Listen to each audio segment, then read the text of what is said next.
Բարի ուշ գիշեր, հարգելի հայրենակիցներ, Հայոց համազգային միասնություն կուսակցությունը այժմին, ինչպես հազարավոր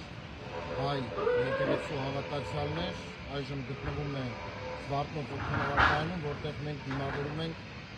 ամենայն հայոց կաթողիկոս Գարեգին II-ին։ Սա ըստ էության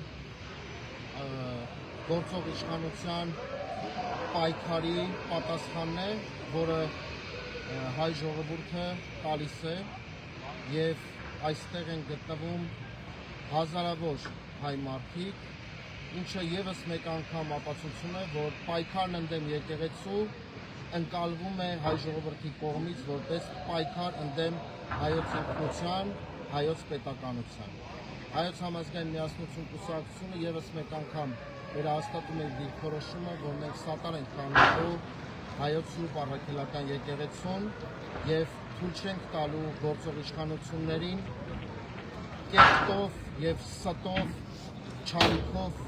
լցնել մեր պետությունը։ Սա ըստ էության պայքար է ընդդեմ հայոց պետականության, ինչի դեմ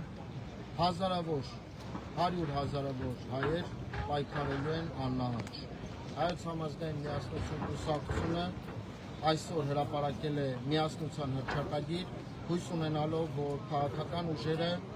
քաղաքական կուսակցությունները և դաշինքները կմիավորվեն այս գաղափարի շուրջ, կմիանան միասնության հռչակագրին և մենք կկարողանանք միասնական ուժերով գործող իշխանություններին դուրս վռնդել պետական աթոռներից։ Սա պայքար է ոչ միայն եկեղեցու, այլ նաև հայոց պետության դեմ և այն, ինչ իրականացնում է գործող իշխանությունը իդեմս պարագլխի,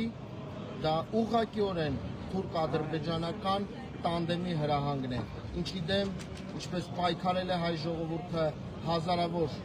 տարիներ, այնպես էլ պայքարելու է հիմա։ Շնորհակալություն, բարի գիշեր եք։